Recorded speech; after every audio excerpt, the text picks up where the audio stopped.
à Glazoué, la pression sur les terres agricoles constitue un enjeu majeur de développement durable.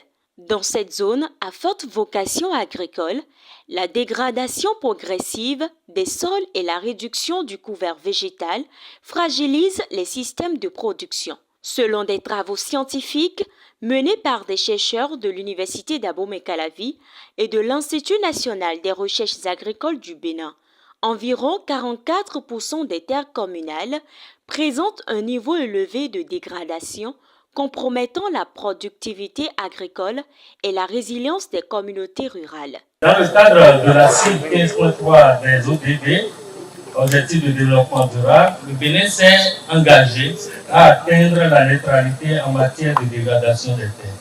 C'est quoi la neutralité en matière de dégradation des terres? C'est que si nous dégradons 10 hectares, nous restaurons 10 hectares. Environ les 2/3 de notre territoire sont dégradés, mais il faut être précis. Quand nous parlons de dégradation, c'est dégradation des forêts et des terres dans le sens de l'agriculture également. Donc c'est tout cet ensemble-là qui est autour de 37%.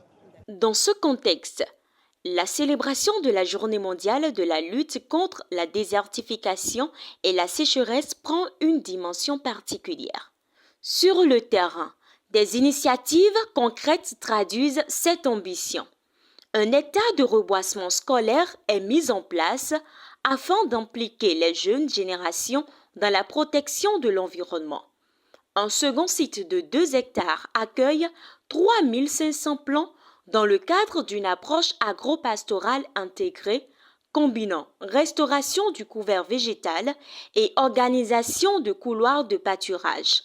Nous avons fait de l'agro-silvopastoralisme sur ce site parce que nous avons mis cette essence-là dans un intervalle de 5 x 5 intercalé par le panicum C1.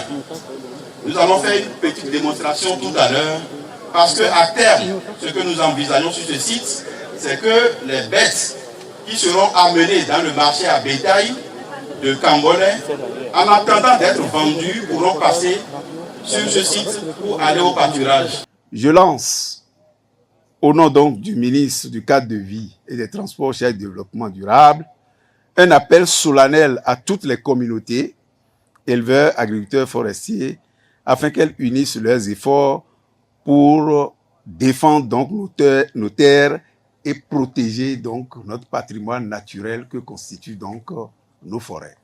Ces actions illustrent une réponse locale à un enjeu global. Elles mettent en lumière l'urgence d'accélérer la restauration des terres dégradées et de renforcer la gestion durable des ressources naturelles dans le combat de la lutte contre la dégradation des sols, à la sécurité alimentaire et à l'action climatique.